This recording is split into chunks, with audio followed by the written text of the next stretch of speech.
Assalamualaikum warahmatullahi wabarakatuh. Bismillahirrahmanirrahim. Alhamdulillahi rabbil alamin. Wassalatu wassalamu ala asrafil anbiya wal mursalin. Qala Allahu ta'ala fi kitabihil karim. A'udzu billahi minasy syaithanir rajim. Bismillahirrahmanirrahim.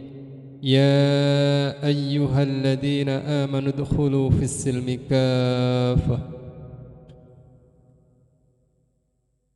Para pemirsa yang dirahmati Allah SWT,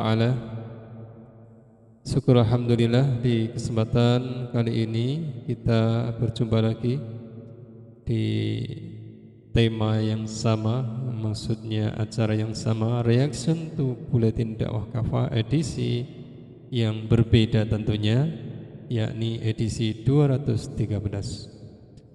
Baiklah, ya, selama ini kita terus istiqomah dalam membaca dan mengamati situasi kondisi yang ada. Salawat dan salam semoga senantiasa tercurah limpahkan baginda Nabi Agung Muhammad SAW. Baiklah, kita mulai Reaction to Buletin Dakwah Kafah.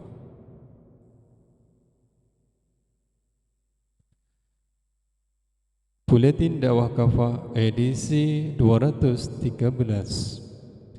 Islam ya Islam tanpa embel-embel. Saat ini salah satu proyek yang sedang ramai dijalankan adalah proyek moderasi agama. Proyek ini menjadikan Islam dan kaum muslim sebagai sasaran utamanya. Proyek ini tidak bisa dilepaskan dari pengaruh utamaan Islam moderat. Proyek moderasi agama bertujuan untuk menancapkan paham Islam moderat. Proyek moderasi agama bertujuan untuk menancapkan paham Islam moderat dan menjadikan kaum muslim menjadi muslim moderat. Proyek ini menyasar para guru agama, mahasiswa, kaum milenial hingga kalangan pesantren. Islam moderat. Menurut Janine A. Clark, Islam moderat adalah Islam yang menerima sistem demokrasi. Sebaliknya, Islam radikal adalah Islam yang menolak demokrasi dan sekularisme. Moderasi Islam dalam pengertian ini bermakna membangun Islam yang menerima demokrasi dan kesetaraan gender. Tazul Islam Aminah Khatum, Islamic Moderate in Perspective, a comparison between Oriental and Occidental Scholarship, International Journal of Nusantara Islam, Volume 3, Number 2, 2015. Moderasi Islam bisa dimaknai sebagai proses menjadikan muslim sebagai muslim moderat. Karakter muslim moderat dapat dipahami salah satunya dari sebuah buku yang dikeluarkan oleh Rand Corporation tahun 2007 berjudul Building Moderate Muslim Network. Pada bab 5 tentang Roadmap for Moderate Network Building in the Muslim World, peta jalan untuk membangun jaringan moderat di dunia muslim. Buku ini termasuk salah satu rujukan tentang muslim moderat. Dalam salah satu anak judulnya dijelaskan tentang karakteristik muslim moderat, karakteristik of moderate muslim. Muslim moderat adalah orang yang menyebarluaskan dimensi-dimensi kunci peradaban demokrasi, termasuk di dalamnya gagasan tentang hak asasi manusia atau HAM, kesetaraan gender, pluralisme, menerima sumber-sumber hukum non-sektarian, serta melawan terorisme dan bentuk-bentuk legitimasi terhadap kesetaraan, terhadap kekerasan. Angel Rabasa, Cheryl Bernard et al. Building Moderate Muslim Network, halaman 66, Rand Corporation 2007. Alhasil, Islam moderat adalah pemahaman Islam yang disesuaikan dengan pemikiran, pemahaman, dan peradaban Barat.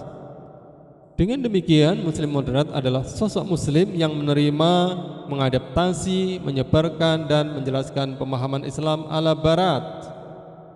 Makna umatan wasaton. Pemahaman Islam moderat lalu dibungkus dengan istilah Islam wasatiyah. Wasatiyah diambil dari istilah Al-Quran, wasaton, pertengahan. Inilah yang Allah jadikan sebagai salah satu sifat umat Islam. Namun istilah wasaton ini hanya dicomot dan dijadikan sebagai wadah, sementara isinya dijejali dengan pemahaman Islam moderat yang tidak lain adalah Islam yang sesuai selera Barat. Karena itu penting untuk mengembalikan istilah wasaton ke makna yang sebenarnya sebagaimana yang dikehendaki oleh Al-Quran. Secara bahasa, makna al-wasat adalah sesuatu yang memiliki dua belah ujung yang ukurannya sebanding. Pertengahannya atau Rohibul Isfahani, Mufradat Al-Fat Al-Quran Jilid 2 N3 WSTH. Kata ini juga bisa bermakna sesuatu yang terjaga, berharga, dan terpilih karena tengah adalah tempat yang tidak mudah dijangkau. Tengah kota. Ibnu Ashur At-Tahrir wa Tanwir Juz 2 halaman 17. Dalam surat Al-Baqarah ayat 143, A'udzu billahi minasyaitonir rajim. Wa kadzalika ja'alnakum ummatan wasatan litakunu syuhada. Wa kadzalika ja'alnakum ummatan wasatan litakunu syuhada'a 'alan nasi wa yakunar rasulu 'alaikum syahida. Demikian pula kami telah menjadikan kalian umat Islam sebagai umat wasaton agar kalian menjadi saksi atas perbuatan manusia dan agar Rasul Muhammad menjadi saksi atas perbuatan kalian. Imam Tobari dalam menjelaskan makna wasaton tersebut menukil 13 riwayat yang menunjukkan kata wasat bermakna adil. Pasalnya hanya orang-orang yang adil yang bisa bersikap seimbang dan bisa disebut sebagai orang pilihan. Abu Sa'id Al-Khudri radhiyallahu an menuturkan bahwa Nabi sallallahu alaihi wasallam pernah bersabda tentang firman Allah Subhanahu wa taala, "Wa kadzalika ja'alnakum ummatan wasatan qal udulan." Demikian pula kami menjadikan kalian umat yang wasaton. Beliau berkata, yakni yang adil. Hadis riwayat Bukhari, At-Tirmidzi dan Ahmad. Selain bermakna adil, menurut Mahmud Saltut, umatan wasaton juga berarti umat pilihan. Mahmud Saltut dalam Tafsirul Quran Al-Karim halaman 7. Syekh Atha bin Khalil Abu Rastah menjelaskan bahwa Allah menjadikan umat Muhammad sallallahu alaihi wasallam sebagai umat yang adil di antara semua umat untuk menjadi saksi atas mereka. Allah Subhanahu wa taala menjadikan umat ini dengan sifat al-ummah al-wasyat, yakni umat yang adil untuk menjadi saksi atas manusia. Keadilan merupakan syarat pokok untuk bersaksi.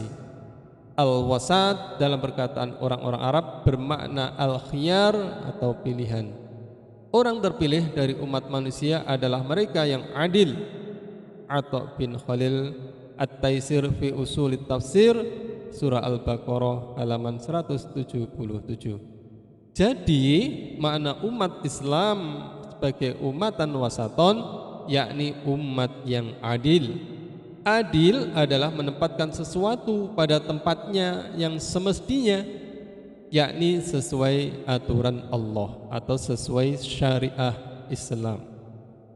Untuk menjadi umatan wasaton, umat Islam tidak boleh melampaui batas seperti kaum Nasrani, di antaranya dengan membuat hukum sendiri. Juga tak boleh enggan dan lalai seperti Yahudi yang enggan dan tak mau menerapkan syariah mereka. Untuk menjadi ummatan wasaton, umat Islam justru harus mengambil dan menerapkan totalitas syariah Islam, tidak membuat hukum sendiri yang bertentangan dengan syariah Islam. Islam yang sebenarnya, Islam yang sebenarnya. Kita hidup di dunia ini bukan atas kehendak kita sendiri, tetapi atas kehendak Allah Subhanahu wa ta'ala. Bagaimana kita menjalani hidup dan mengelola kehidupan dunia ini tidak boleh menurut keinginan kita sendiri, melainkan harus mengikuti apa yang Allah kehendaki. Untuk itulah kita harus mengambil dan mengikuti manual book yang telah diberikan Allah Subhanahu wa ta'ala, yakni Al-Quran dan As-Sunnah dalam mengelola kehidupan ini. Satu perkara yang sudah jelas, Allah Subhanahu wa ta'ala memerintahkan kita untuk berislam atau beragama secara kafah. Ya ayyuhalladzina amanu dukhulu fis-silmi kafah.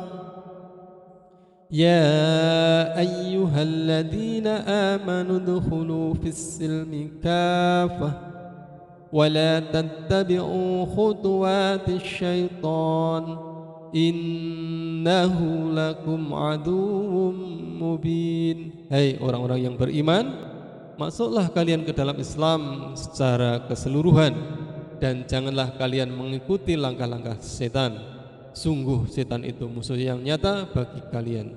Terjemahan Quran surat Al-Baqarah 208. Asy-Syamarqandi menjelaskan maknanya, masuklah kalian ke dalam semua syariah Islam dan jangan kalian mengikuti langkah-langkah setan.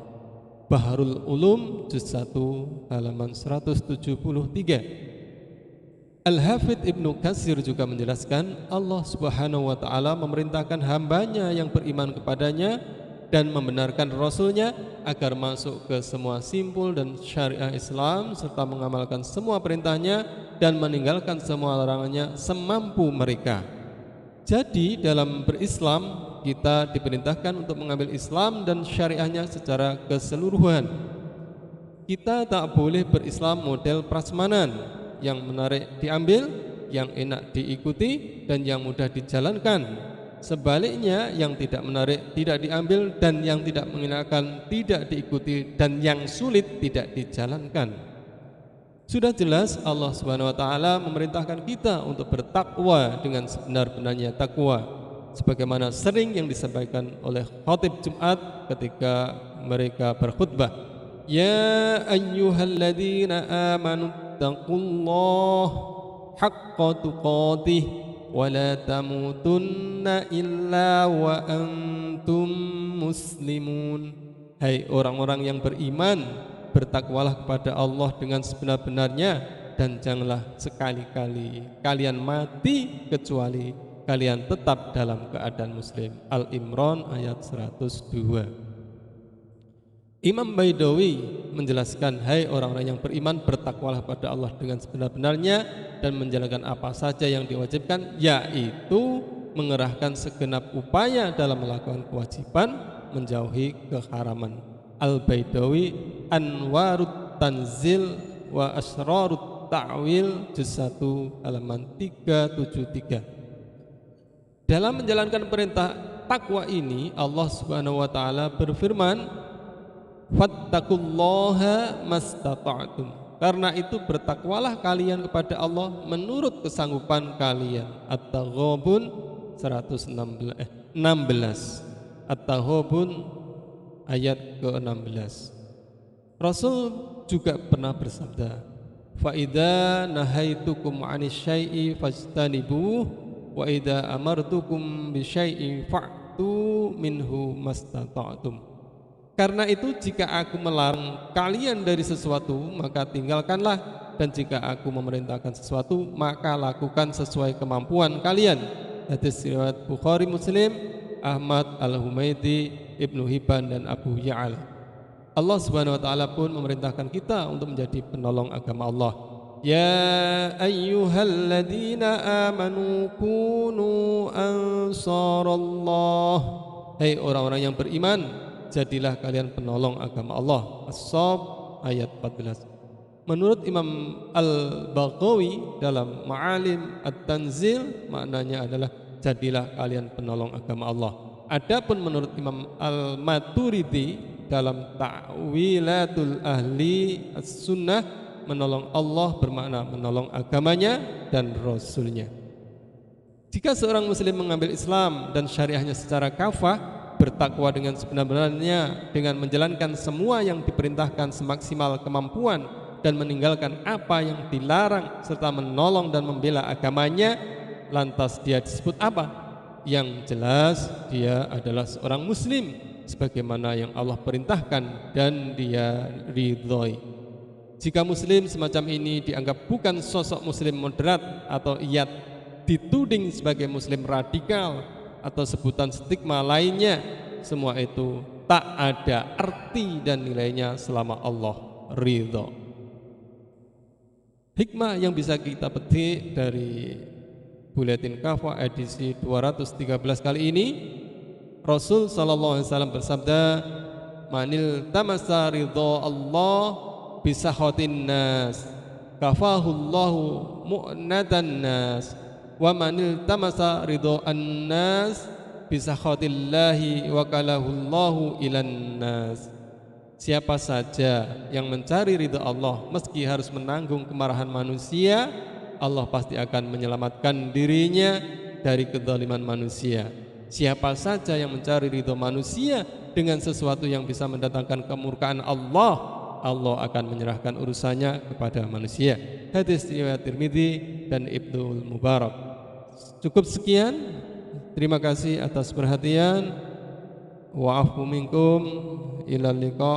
Wassalamualaikum warahmatullahi wabarakatuh.